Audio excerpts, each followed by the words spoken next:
Feedback के लिए अच्छा, रिकॉर्डिंग चालू हो गया। जी भैया, अब भैया ये बॉडी हेयर लोशन मैंने बनाया था, तो उसको मैंने शेविंग से पहले लगाया चेहरे पे ना, और उसके बाद मैंने जो शेविंग करी है वो बड़ी स्मूथ बनती है और बहुत अच्छा लगता है। तो ये मैंने 3 बार यूज करने के बाद में फिर फीडबैक दिया है। बहुत बढ़िया। बहुत बहुत धन्यवाद। स्मूथ ऐसी बनती है, बहुत बढ़िया। जैसे राजीव जी कहते थे कच्चे दूध को लगा के फिर वो बनाते थे, तो उसका तो मुझे पता नहीं, लेकिन इसके यूज करने के बाद में मन करता है कि हर बार जो है इसको लगा के फिर ही सेव बनाए। बहुत जी अच्छा रिया इसका। फिर तो कल हेमंत भैया भी अगली बार बना के बताएंगे। नहीं, लगे हाथों इस फीडबैक में मैं भी ऐड ऑन करना चाहूंगा, क्योंकि मैं भी इसका इस्तेमाल कर रहा हूँ भैया। भले मैं बताया नहीं। सेविंग करने में मतलब इसके जो जेल है उसको जेल लगा करके ही मैं सेविंग करता हूँ। मैं उसमें कुछ भी नहीं। जब से ये जेल लगा रहा था, तो जेल लगाने से मैं ये देखा कि जैसे जो ब्लेड मेरा जो चलता था 1 महीना, मैं क्योंकि 1 महीना चलता था ब्लेड, वो बढ़ गया। यानी कि ब्लेड के काम करने की क्षमता जो है उस जेल के वजह से बढ़ गया। और एक भी और साथी है, ज्ञानी सर है, वो ही पहले शुरू किए थे। वो बोले कि से अरे जेल से बनाइए ना, क्योंकि जेल बनवाए थे, तो बोले कि जेल बनाए हुए थे और कोई सामान कुछ दिख नहीं रहा था, तो वही लगाए और उसी से बना डाले, क्योंकि जल्दी ट्रेन पकड़ना था। तो बोले रे, बनाने के बाद इतना स्मूथ खिंचाया, तो कंटिन्यू उसी से कर लिए। तो और मैं भी जो है करीब लगभग आज 4 महीना हो गया, 4 से 5 महीने। और इत्तेफाक ऐसा है कि एक ही ब्लेड अभी तक चल रहा है। तो स्मूथ है। और जब वो सुना था दूध वाला, तो कभी कभी बीच में उसी में दूध भी डाल देता हूँ, 1-2 बूंद। कभी अगर जैसे उबाल नहीं लिया है, मैंने कच्चा दूध रखा रह गया दाढ़ी बनाते समय, तो डालता हूँ। तो मैंने और सोने पे सुहागा हो जाता है। तब तो फिर मैं पूरा फेस पे ही लगा देता हूँ, बालों लगा दे तो। भैया जेल नहीं लगाया, लेकिन मैंने ना ये बॉडी लोशन बनाया लगाया, जी और जी। मुझे बहुत अच्छा लगा। नहीं, बिल्कुल है। अपनी करने के बाद भी ऐसा लगता है, चेहरा पहले खिंचा खिंचा से लगता था ना, वो नहीं लगता, स्मूथ लगता है बिल्कुल। जी, आफ्टर सेविंग लोशन का भी काम कर गया। हाँ, वो भी जी कर गया। जी, दोनों कर तो जाते। इसमें है ही क्या, इसमें तो तेल ही तो है। अखरोट का तेल है, बादाम का तेल है, जोजोबा ऑयल है, विटामिन ई है, अरंड का तेल है। वो सारे तेल हैं जो हमारे स्किन के लिए बहुत अच्छा है। तो बहुत बढ़िया। मुझे अफसोस इस बात का है कि मैं उसे इस मामले में उपयोग नहीं कर सकता। ठीक है। मैंने भैया 3 बार यूज करने के बाद आप में बनाते फिर कब हो? इसीलिए आप कर बनाते कब हो? यूज नहीं कर पा रहे। नहीं कर सकता वाला तो बात नहीं है, वो तो इच्छा जाहिर करने की चीज है, अपनी खेती है। अब कोई रोकने वाला तो है नहीं। भाई जी, मैंने वो ब्यूटी क्रीम वाला तो देखा था कि बनाए, लेकिन उसमें इतने सारे ऑयल थे कि मैंने कहा अभी इतने सारा मैं इकट्ठा करूंगी, तब तक तो मैं इससे अच्छा मंगा लेती हूँ। जी जी। बहुत सारे ऑयल इकट्ठा करने पड़ते हैं उसमें तो। जी दीदी। तो बहुत बढ़िया। और हेयर बॉडी लोशन का एक फीडबैक और दे देता हूँ। थिंडा आयुर्वेदा करके ऐसे बताया था उस दिन। थिंडा आयुर्वेदा करके हैं राजस्थान में, सीकर के पास। आपके सीकर या गंगानगर या हनुमानगढ़, ऐसे कोई 2-4 जगह होंगे, उन्हीं में से किसी जगह के हैं। उनके दाढ़ी के बाल बड़े झड़ रहे थे। मतलब 3 दिन उन्होंने लगाया, उनकी दाढ़ी के बाल झड़ने झड़ने बंद हो गए 3 दिन में ही। और एक फीडबैक तो मैं उस दिन लाइव आकर के वो लड़का दिया था। हाँ। तो दाढ़ी बनाने के बाद उसको यहाँ पे उजला हो जाता था और बहुत खुजली होता था, कम से कम 2 दिन, जब तक वो फिर दोबारा हल्का आ ना जाए। बोलता था कि हल्का आता था सप्ताह में, इसी चक्कर में वो 15 दिन पे दाढ़ी बनाता था। क्योंकि जिस दिन बाद दाढ़ी बनाता था 2-3 दिन उसको खुजली होता था, पर्टिकुलर इस एरिया में।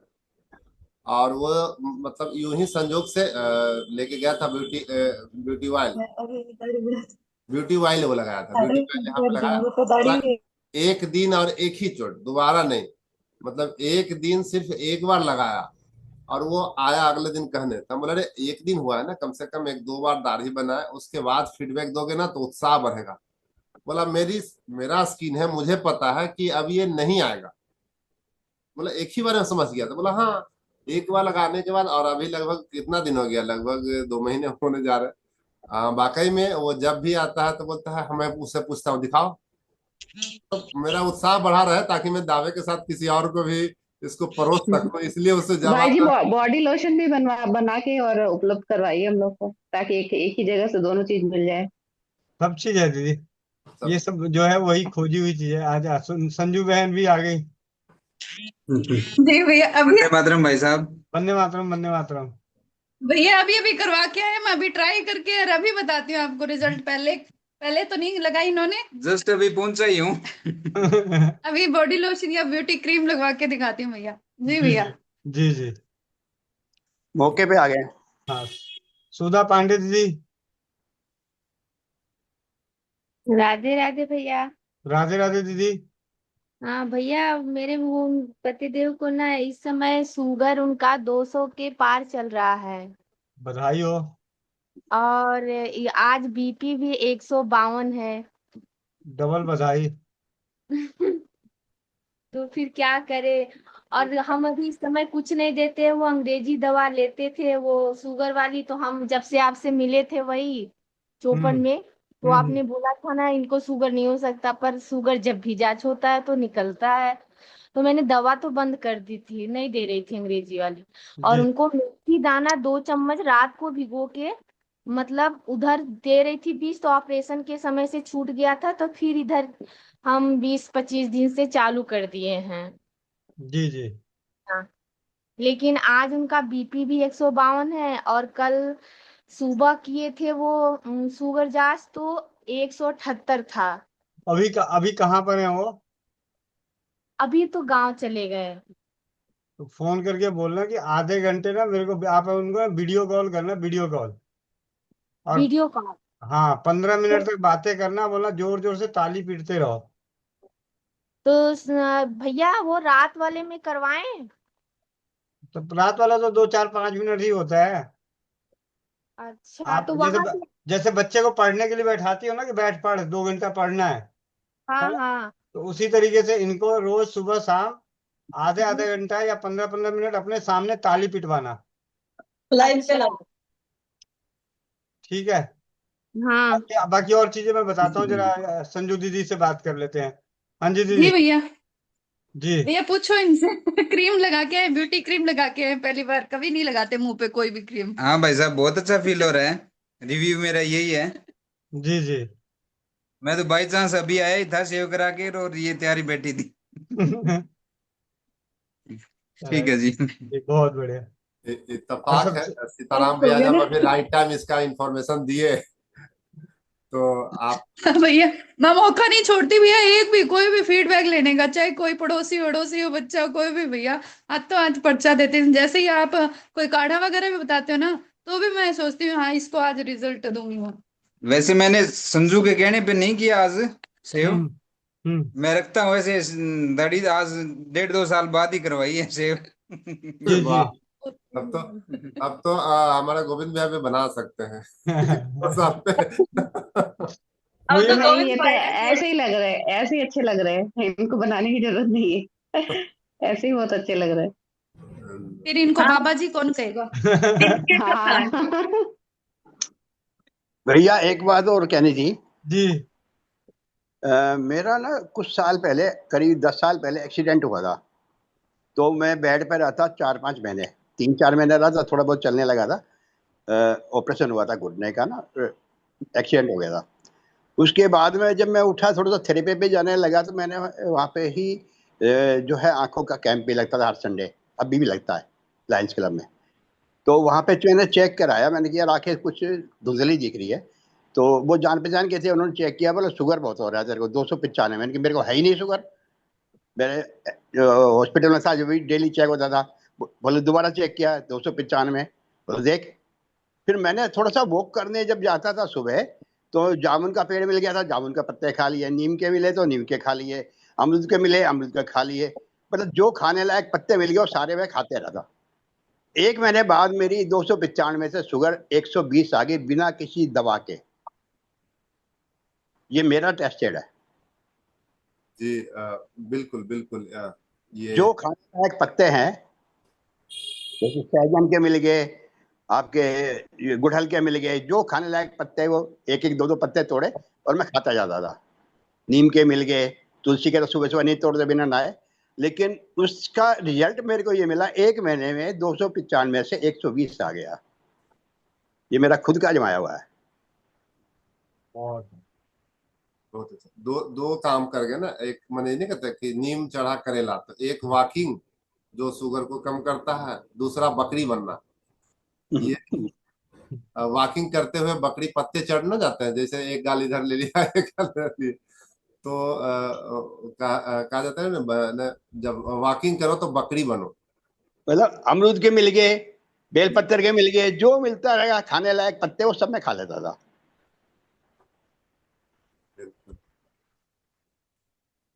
बहुत बढ़िया। भाई जी मेरा एक प्रश्न है। जी दीदी। अभी तो मैं नई हूँ, तो ये छोटे छोटे नुस्खे जो ये लोग आजमा रहे हैं, तो उसको मैं अगर चैनल पे जाके देख रही हूँ, तो वो मतलब एक एक छोटा छोटा मिल रहा है क्लिप, तो मुझे उसको एक जगह लाने में या समझने में दिक्कत हो रही है। तो मैं कैसे क्लास का या मतलब उस चीज का पूरा समझ जो इकट्ठा कर पाऊँ? ये वो क्लास है दीदी कि जो जिस दिन जाएगा उसी दिन उसकी पहली क्लास। संजू दीदी ने तो डायरियां भर दी है। ठीक है। जी जी। हाँ। तो क्या लगा ऐसा है, ये अपना जो देसी इलाज का है, जो घरेलू उपचारों का होता है, इनका कहीं से शुरुआत नहीं है। जब जिस दिन अच्छा जागा उसी दिन से शुरुआत है। और जो जब अच्छा। मालूम हुआ तो उसकी शुरुआत है। हाँ, ये जरूर है कि राजीव भाई हम्म। के बाद हमने इस क्षेत्र में काम किए, तो अब हमें थोड़ा सा उन किताबों के बारे में ज्यादा जानकारी है कि किसमें ज्यादा अच्छे तरीके से सरल भाषा में लिखी हुई है। जी। कि हमें ढूंढने में जैसे कई होता है ना कि कहाँ पे मिलेगा। चैनल पे तो आपको हम्म। अनुभव मिलेंगे। चैनल पे जी ऐसा वही नहीं, तो मैं वहां देख पे रही थी, तो सिर्फ खाली अनुभव ही दिख वहां रहे थे वहां पे मुझको। तो सिर्फ फीडबैक है कि देखो जी इन्होंने ये जी। किया। इससे क्या है कि लोगों को करने की, मेरा उद्देश्य ये था कि लोगों के अंदर ज्ञान तो कहीं भी किताबों में पढ़ ले, लेकिन वो काम हम्म। करता है या नहीं करता, इस चीज को लाके दिखाना था। जी तो फिर लोग जल्दी करेंगे। पहले तो वो वही चीज करेंगे जो वहाँ चैनल पे बताया हुआ है। लेकिन कई बार जी क्या होगा कि जो चैनल पे नहीं बताया हुआ, नहीं याद आ रहा है, तो किताब पढ़ा हो तो किताब में भी पढ़ के इसलिए कर लेंगे क्योंकि उन्होंने देखा है जी कि हाँ ये चीजें काम करती है। जी। अब क्या है कि इसीलिए मैं अब मन की बुक की मानसिकता डिमांड ये हो कर गई, रही थी। अब मन की मानसिकता ये हो गई है आज के समय में कि हम्म। कुछ भी हो तो डॉक्टर, दवा, जी हाँ, जी बैग, जी। तो इस तरीके का इलाज होना चाहिए। दादी नानी के उपचारों को तो अब जाके थोड़ा बहुत मतलब अभी भी कहने सकते हैं कि 1 करोड़ में एक व्यक्ति पूरा विश्वास के साथ रहता है। 1 करोड़ व्यक्ति पे एक आदमी को पूरा विश्वास है। बाकी सब बिना जी। विश्वास के कोशिश करते हैं। जी आज सही भी कह रहे लोग हैं आप। कहते हैं बिना विश्वास की कोशिश करते हैं। सिर्फ 1 करोड़ में एक आदमी ये कहेगा ये मेरी दवा है। मैं आपको आज मैं ऐसे चौपाल में बात करने वाला था, लेकिन अब जी यहीं पे बताया था, चौपाल में रह जाए कहीं। जी परसों की बात है, 1 तारीख को। एक जी। आदमी एक दिन में कितनी बार बाथरूम जा सकता है? एक आदमी एक दिन में कितनी बार बाथरूम जा सकता है? 24 घंटे में तो 5-6 बार, अगर बहुत मतलब गर्मी नहीं है, गर्मी होती है तो 4-5 बार बस, इससे ज्यादा नहीं। 1 तारीख को जो समस्या है, मुझे एक दिन में 18 बार मैं बाथरूम गया और हर बार 1 लीटर हुआ। मैंने हम्म। कहा, और पानी नहीं पिया। मतलब पानी इन द सेंस कि थोड़ा बहुत जैसे यहाँ पे मैं होम्योपैथी की दवाइयाँ जो लेता हूँ, एक मिनट वीडियो जी ऑन करता हूँ, क्योंकि दांतों के लिए जो भी कर रहा हूँ प्रयास, उसके लिए वो दवाई इसमें भर भर के मुश्किल से पूरे दिन में 1 लीटर पी गया हूँगा। और पैसे भी, पानी मेरी बोतल खत्म हो गया था। मैं इतना आलसी कि अगर काम में लगा रहता हूँ तो काम करता नहीं। तो लेकिन बाथरूम जितनी बोतलें थी यहाँ पे खाली, वो सारी बोतलें भर गई। ठीक है। मैंने, वो तो शुक्र है भगवान का कि बारिश हुई तो मैंने सारी की सारी बोतलें खोल दिया, मगर बाहर नाले में गिर गया। ठीक है। अब मैं रात को जब फोन आया था भैया 12-1 बजे के आसपास हमारी बातचीत हो रही थी, उस वक्त फिर मैं अब जाके जब दोबारा लगा, मैंने कहा यार क्या हो गया। मैंने कहा चलो क्या हो गया, कुछ नहीं हुआ, क्या हो गया अभी क्या। ठीक है, अभी तो किसी को बताया नहीं, अभी तो मन को भी बताना था। मैंने मन को बताया कुछ नहीं हुआ है, कल ठीक हो जाएगा। रात बीत गई, सुबह हम्म। हुआ। मैंने कहा लेकिन रात में थोड़ा सा ऐसा हुआ क्या, ऐसा क्या किया जो इतना बाथरूम बाथरूम की जुलाब लग गया, इसको कहते हैं बाथरूम का दस्त लगना। ठीक है। और शरीर में कमजोरी नहीं आ रही थी, इसलिए मेरे को डर नहीं था। क्योंकि 18 बार और लीटर लीटर तक का बाथरूम होना, और कमजोरी नहीं होना, इसलिए थोड़ा डर खत्म था। कि कमजोरी होता तो फिर भी थोड़ा सोचता कि हाँ वो है। और अगले दिन मैं ये सोच रहा हूँ सुबह कि आज रामचरितमानस है, कहीं गलती से मुझे पढ़ने का मौका मिल गया या मुझे बीच में पढ़ना पड़ा, तो ये बार बार बाथरूम उठ के जाना पड़ेगा, फिर हाथ पैर धोना पड़ेगा, सारी चीजें करनी पड़ेगी। तो सोचा ही था, मैंने कहा देखते हैं जो होगा, दवाई करूं कि ना करूं। मैंने कहा चलो देखते हैं अभी क्या होता है, अभी माइंड को पहले सही करते हैं। मन को कहा कि वो रोग नहीं लगा है तुम्हें, कोई बात नहीं। और उसके बाद अपने दूसरे किसी का फोन आया, उससे बात कर रहे हैं, उसका बीमारी आ रहा है, उससे बात कर रहे हैं। मतलब दूसरों की समस्याओं में मैं ऐसा उलझा कि मेरे को अपनी खुद की समस्या का पता ही नहीं चला। और कल पूरे दिन वही नॉर्मल 4-5 बार जो बाथरूम जाते हैं वो बाथरूम, और आज एकदम पूरी तरह से ठीक। यहाँ पे जो अगर कौन बीमार कौन बनता, क्योंकि मेरे को अपने उस पे भरोसा है, अपने आप पे, तो बीमार नहीं होने दिया। मन ने शरीर को बीमार नहीं होने दिया। अगर हो भी रखा होगा तो मन ने हार्मोन्स को उसको क्रिएट नहीं होने दिया कि आपको रोग लगने वाला है या रोग लगा हुआ है। हम सभी को अपने शरीर को ऑब्जर्व करना होता है। तो ये दवाई तो वाकई कुछ भी नहीं लिया था। अगर बात करें तो मुझे मुझे खुद भी ध्यान नहीं है कि हाँ ये है कि होम्योपैथी की दवाइयां ले रहा था, और वो तो पहले 10-15 दिन से ले रहा हूँ। तो ऐसा थोड़ी है कि कल लिया तो कल बाथरूम तेज हो गया होगा, ऐसा ये भी नहीं कह सकते। कुछ खाने पीने में भी ऐसा नहीं है कि हाँ दाल रोटी मिलती है दाल रोटी खाते हैं, तो हो जाता है किसी किसी दिन ऐसा हो सकता है, जो भी है। तो XYZ, लेकिन सबसे कहने का मतलब है कि अपने मन से डर को खत्म करें। और ये किस किस के साथ है कि अगर पेशाब पेशाब जब ज्यादा बार बात करेंगे तो वॉशरूम जाना ही पड़ेगा, ये किस किस के साथ है? आ, जमाई सभी के साथ जमाई और पेशाब के साथ तो ये है ही। जमाई, भूख, ये जो चीजें हाँ, होती हैं, प्यास, इनमें लगभग इन्फेक्शियस है। 70% कॉमन मिलता है।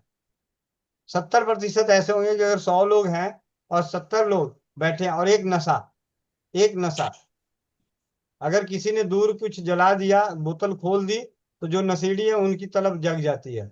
भले उनका टाइम रात के 10 बजे का रहा हो, लेकिन मन में तलब उसी वक्त जग जाती है। भैया चाहे कोई नए शहर में भी भेज दो, वो अपनी जगह ढूंढ ही लेता है, पता नहीं कैसे मिलता है हाँ, एड्रेस बिना ही। ठेका मिल ही जाता है, लो ओ, ठेका का पता वहां तक पहले चल पहुंच ही जाता है। जाता है, किसी से नहीं पूछता। आवश्यकता आविष्कार की जननी है। जी दीदी। तो भाई जी पहले मेरा बुक का प्रबंध करा दीजिए, पहले मुझे बुक दे दीजिए ताकि मैं अपनी शुरुआत तो कर लूं कम से कम। हाँ दीदी, 2-3 बुकें हैं। एक तो आप ना, ये क्या बोलते हैं, रसोई घर ब्रह्मांड की प्रथम औषधालय। ये बुक जी। इसलिए क्योंकि ये जब बुक आपके पास रहेगा तो आपके इसके फ्रंट पेज पे लिखा हुआ है रसोई घर ब्रह्मांड की प्रथम औषधालय, जबकि इस पुस्तक का नाम पहले था मसालों द्वारा चिकित्सा। अब आप देखिए इन दो शब्दों में कितना बड़ा फर्क है। दिमाग पे कौन ज्यादा जो, एक मसालों द्वारा चिकित्सा और एक रसोई घर ब्रह्मांड की प्रथम औषधालय। ये दो टाइटल हैं, कौन सा टाइटल ज्यादा अच्छा लग रहा है, मन को प्रभावित करने वाला? पहला वाला। मसालों द्वारा चिकित्सा, नहीं नहीं, दूसरा जो दूसरा आपने रसोई घर बोला। ब्रह्मांड की प्रथम औषधालय। जी जी। हाँ, तो ये डॉक्टर गणेश चौहान हुए जयपुर से, उन्होंने एक पुस्तक लिखी थी मसालों द्वारा चिकित्सा। तो पिछले साल 30 नवंबर को भाई राजीव दीक्षित जी की पुण्यतिथि पे हमने प्रथम स्वदेशी, और ये चीज बात सही है मोनिका बहन, जो भी पहली बार किए सब हिट हुआ है। ये सच्चाई है भैया, ये हाँ? सच है। पहली बार बिल्कुल शिविर भैया, लगाया था आज अभी। आप 11 बजे वाले मीटिंग में कह रहे थे कि पहली बार के लिए ऐसे ही बात हो रही थी, तो भैया पहली बार जब आप गए थे यहाँ टूहाना, हाँ, जो वो भैया प्रदीप। प्रदीप भैया की बहन की शादी में, हाँ तब भी आपने एक ग्रंथ ही दिया था उनको। जी जी। धार्मिक ग्रंथ था भैया, वो भी एक धार्मिक हाँ, ग्रंथ ही दिया था, वो मुझे याद तो नहीं है क्या दिया था, पर उसका सत्यार्थ प्रकाश था। हाँ जी भैया, तो वहां दिया था। तो भैया ये भी एक पहली पहल थी, ये भी एक पहली ही पहल थी। मैं 11 बजे वाले में बोलने वाली थी।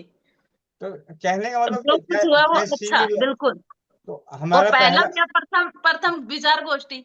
हाँ प्रथम विचार गोष्ठी में जो वहां पे आए उनको क्या दिया जाए, सोचते सोचते मैंने कहा चलो मसालों द्वारा चिकित्सा है, इस किताब का टाइटल चेंज करवा देता हूँ। उनको बोला तो उन्होंने एक ही शर्त रखा कि आपको 300 किताबें कम से कम एक बार में छपवाना पड़ेगा, ठीक है, और जो कॉस्टिंग आएगी वो आपको बियर करना पड़ेगा।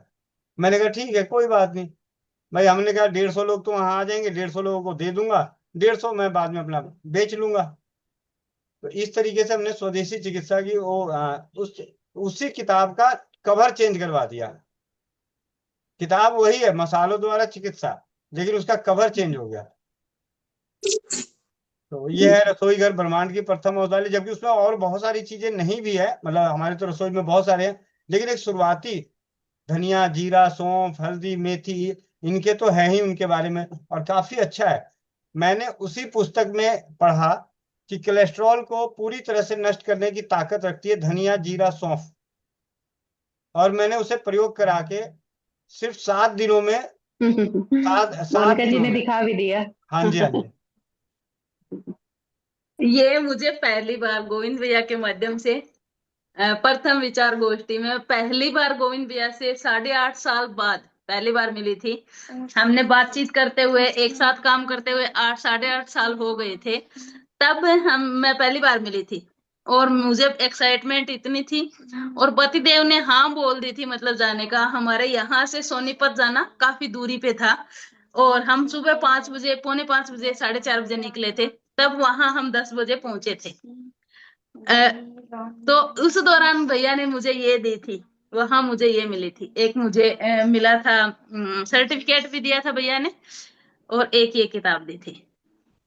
हमें तो भैया से मिलने बहुत का अच्छा। जल्दी मौका मिल रहा है, नए नए जी जुड़े हैं तो भी, बिल्कुल है दीदी, ना। आप लोगों का सौभाग्य है दीदी। जा जा बेटा, आप लोगों का सौभाग्य है दीदी। हमने बात करते हुए, एक साथ काम करते हुए दीदी, 8 साढ़े 8 साल हो गए थे, और मैं मतलब बात करते दौरान ही पतिदेव को ऐसे ही, मेरी हिम्मत ही नहीं हो रही थी कि पतिदेव को बोलने के लिए कि हम चलेंगे, क्योंकि रास्ता बहुत लंबा था। पर वो प्रथम विचार गोष्ठी हो रही थी, तो मैंने ऐसे ही बताया कि प्रथम विचार गोष्ठी हो रही है, मीटिंग के माध्यम से ही सुन रहे थे। और उसके बाद इन्होंने गाड़ी धोना शुरू किया कि गाड़ी धो ले। मैंने कहा किस लिए? कहते हैं सोनीपत जाना है ना। और मैं जमीन से 3 फुट ऊपर 2 दिन चली हूँ, मतलब जमीन पे पैर ही नहीं रखा मैंने। सच्चाई ईमानदारी से मैं अगर बताऊं तो मैं 2 दिन जा- जमीन के ऊपर चली हूँ। जाना कोई साला सरी जानो है। दीदी सच में। और उसके बाद जैसे पहली बार गोविंद भैया से मिलके वापस हम आए, उसके बाद पतिदेव का दिमाग परिवर्तन। हम्म, पहले भी हम ऐसी बात नहीं है दीदी, रात को 11 बजे बात हमारी शुरू होती थी, 1 बजे तक चलती थी, कभी 2 बज जाते थे, बात करते थे। पतिदेव ने कभी मुझे ये नहीं बोला कि किससे बात कर रही है और क्यों कर रही है। ये पर्सन मुझे, मेरे से कभी नहीं हुआ, पास बैठे सुनते थे। पर उस दिन के बाद ऐसे, मतलब एक एक अलग ही दिमाग उनका परिवर्तन हुआ। उसके बाद उन्होंने कभी गोविंद भैया के बारे में, मतलब पहले भी ये कौन गोविंद भाई, मतलब ऐसे होता था कि बात किससे कर रही है, गोविंद भाई से। उसके बाद ये पर्सन ही नहीं आया। उनको पता है कि रात को बात कर रही है तो गोविंद भैया से ही कर रही है। तो ये पूछना वो ही खत्म हो गया। जब गोविंद भैया अपने घर आए, मतलब यहाँ आए थे 31 तारीख को पीछे, तो उसके बाद और खुल गए विचार दोनों के। मैंने इतनी बात ही नहीं की थी भैया को, क्योंकि घर में मेहमान आता है तो दीदी काम आपको पता ही है कि बहनों का तो काम ही रहता है। तो ये ही दोनों ने, इन्होंने ही आपस में बातचीत किया था। इन्होंने क्या बात किया था मुझे नहीं पता, इन्होंने मुझे बताया भी नहीं कि हमने आपस में क्या बातचीत हुई। और मेरा काम खत्म हुआ था 1 बजे रात को, तो मैं ऊपर गई थी, भैया ऊपर थे, तो मैं 1 बजे ऊपर गई थी। तो इतनी देर, ये तो 9 बजे से बातचीत कर रहे थे। जो इंसान 9 साढ़े 9 से बात करता है, वो एक उनके लिए कितनी देरी से बजा होगा। तो मैं जाऊं तो ये तो है नहीं कि फिर मेरे पास भी बैठे। तो मैं गई, तब कहते हैं कि बनाना, मैंगो शेक बना ले, और हम सोने के लिए, मतलब रात को सोते समय, गर्मी का समय था उस समय, तो मैंगो शेक बना ले पीने के लिए, और फिर हम अब तो सोते हैं, सुबह बात करेंगे। और मुझे वो झटका लगा कि मैं तो बात ही नहीं करी। भैया आए, मैं तो बैठ के बात ही नहीं कर पाई, मैं तो बस उसी में लगी पड़ी रही। फिर हम सोए, तो मैं रात को सोते समय मैंने कहा कि मैंने तो भैया से बात ही नहीं की। तो कहते हैं सुबह 4 बजे के अलार्म लगा ले, सुबह उठ के बात कर लेना। 1 बजा, इतनी नींद तो आप लोगों के लिए बहुत है, आप इतने ही सोते हो रोज ही।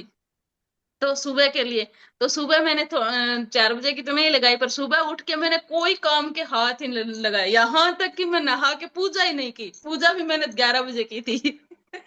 सुबह उठ के हमने बातचीत की, उसके बाद जब से इन्होंने मतलब आपस में बैठे, उसके बाद तो ऐसे कि कोई पर्सन, कोई उत्तर, कोई गोविंद भी एक बार खत्म, सब कुछ ही खत्म, मतलब 1% भी पूछना नहीं, कुछ रहा ही नहीं। पता नहीं इन्होंने क्या आपस में बातचीत की।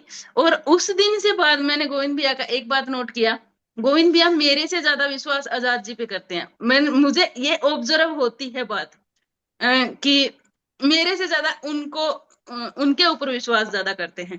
पहले गोविंद भैया मेरे पे विश्वास करते थे, मुझे बोलते थे कि सेठ जी को ऐसे बोलना है, ये करना। अब मुझे लग रहा है जब से आके गए हैं, तब से गोविंद भैया मुझ पे कम, इनकी तरफ ज्यादा झुकाव है। क्या भी है, ये सच्चाई है? जी बहन, एक्चुअली क्या है, आपके पति देव ने जो अपने सभी जानकारों के बीच जो परिचय कराया था ना, उस परिचय को मतलब उसकी लाज रखने के लिए हम सभी को ये करना ही पड़ेगा। क्योंकि उन्होंने परिचय ये नहीं कराया कि उन्होंने कहा ये मेरे जो तुम्हारी भाभी है ना, उनके गुरु हैं। अब मेरे को वो शब्द बहुत भारी पड़ता है, भाई बोलते तो मेरे को बड़ा अच्छा लगता, तो मैं थोड़ा बहुत और रहता, लेकिन उन्होंने बोला कि गुरु है, तो मैं मतलब बस जब से ऐसा लगता है कि कुछ ऐसा ना कुछ हो जाए जिससे कि मतलब मन में भाव, मतलब गुरु का भार वाकई बहुत बड़ा होता है। तो भाई तो फिर भी 2 बार 4 बार 4 झटके ले लेगा, झगड़ा कर लेगा, लेकिन गुरु गुरु शब्द बहुत भारी होता है। जी भैया जी। तो भैया है ना, झुकाव भैया का ज्यादा है, मैंने ये बात नोट की है, सबसे ज्यादा झुकाव है। और उस दिन जाने के बाद भैया, जाने के बाद भी भैया ने लिखा, मेरा दिमाग है ना पता नहीं कैसे चलता है, भैया जानते हैं मेरा दिमाग कुछ अलग ही चलता है। तो भैया ने लिखा, मैंने कहा भैया आके गए कैसे रहा, क्या रहा? तो भैया कहते हैं कि बहन मेरे ऊपर एक वजन पड़ गया। मैंने सोचा पति देव ने कुछ बोल दिया, भाई क्या पता क्या ही वजन पड़ गया भैया के ऊपर। कहते हैं कि पति देव ने, आपके पति परमेश्वर ने जिससे भी मिलवाया ना, तो मेरे वजन पड़ गया। मेरे तो दिमाग वहीं पे ही, मैंने सोचा भैया को क्या बोला होगा ऐसा। तो फिर मैंने पहले तो इनसे पूछा, भैया का मैसेज छोड़ के उन इनसे पूछा, आपने गोविंद भैया के बारे में क्या बोला था किसी को? कहते नहीं मैंने तो कुछ नहीं बोला। मैंने कहा ना, कोई तो नया वर्ड, कोई शब्द लिया होगा। तो कहते हैं कि नहीं, मैंने तो ऐसा कुछ बोला ही नहीं। मैंने कहा कुर्बान के सामने आपने क्या बोला था? मतलब एक इनका मुस्लिम दोस्त है, कुर्बान, वो शुरू से जब से हम आए थे तब से हैं, और होली दिवाली इनका जो होते हैं त्योहार, हम इकट्ठा, मतलब ये दोनों दोस्त आपस में खाना खाते हैं। मैंने कहा इनके सामने क्या बोला था?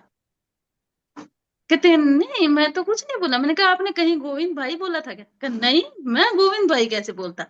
तो मैंने कहा तो आपने क्या बोला? कहते मैंने तो यही बोला कि तूने किससे सीखी ये चीजें। मैंने कहा गोविंद भैया से।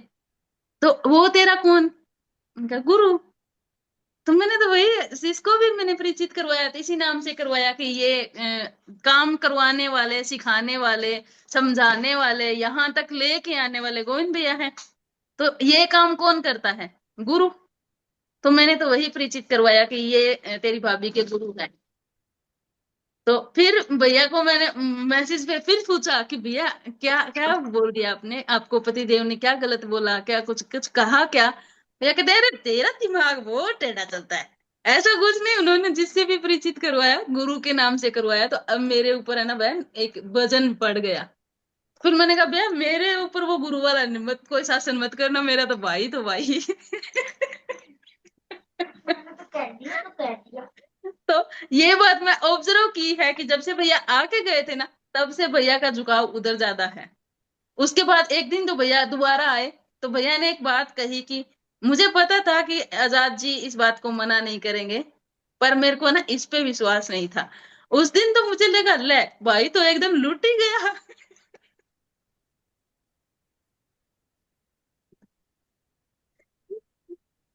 तो ये रहा सफरनामा हमारा। और 8 साढ़े 8 साल बाद हम पहली बार मिले, और जब से मिले उसके बाद हम 2 बार, भैया 2 बार तारानगर आने का भैया का सौभाग्य हुआ कि भैया हमारे घर आए।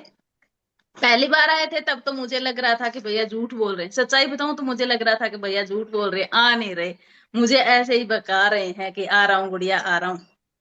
ठीक है। पर घर आने के बाद, मैं पहली बार तो मुझे आने के बाद भी नहीं लग रहा था कि भैया आ गए। पर दूसरी बार फिर लगा कि हाँ अब तो अब आना जाना। फिर भैया ने जाते समय यही कह के गए थे कि गुड़िया अब अपना आना जाना, एक पैर यहाँ रहेगा एक पैर वहां रहेगा। और वो सच्चाई भी थी कि दूसरी बार भैया जल्दी ही आ गए। अब पता नहीं कब कैसे क्या।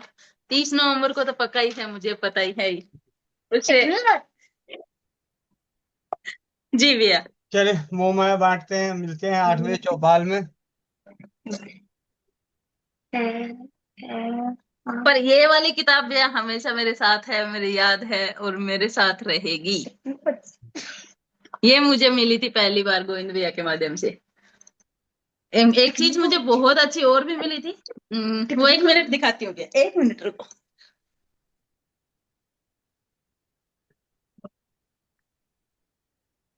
मैं इधर ही ले आता।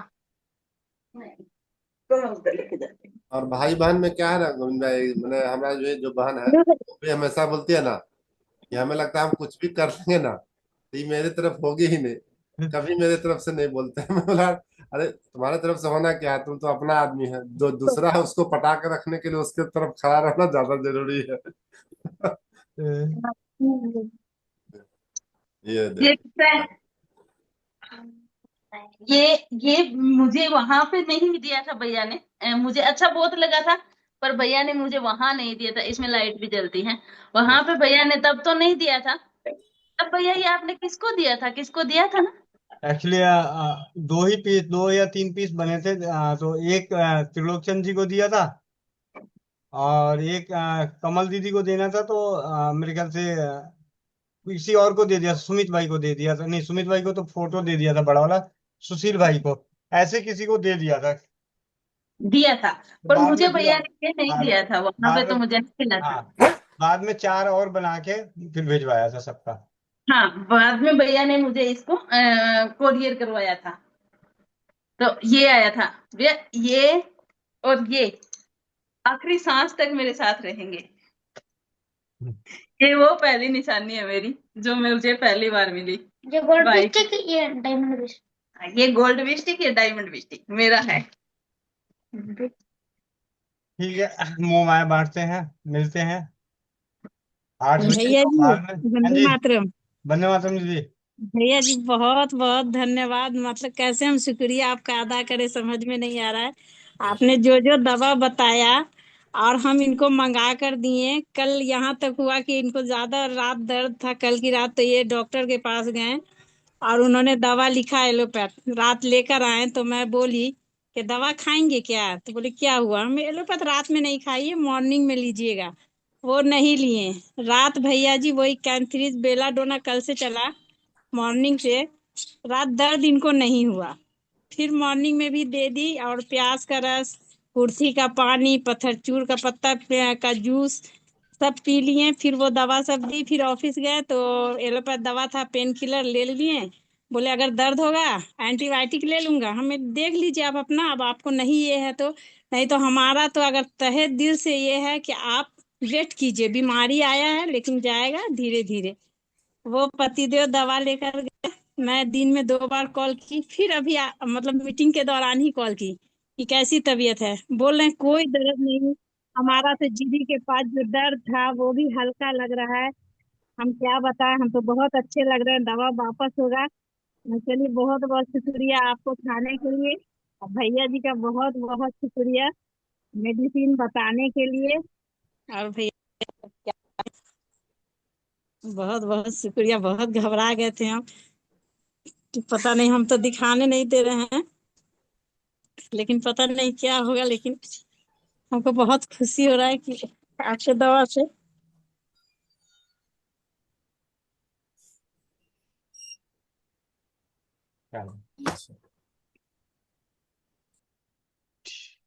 ठीक है दीदी, वंदे मिलते मातरम। हैं। वंदे मातरम।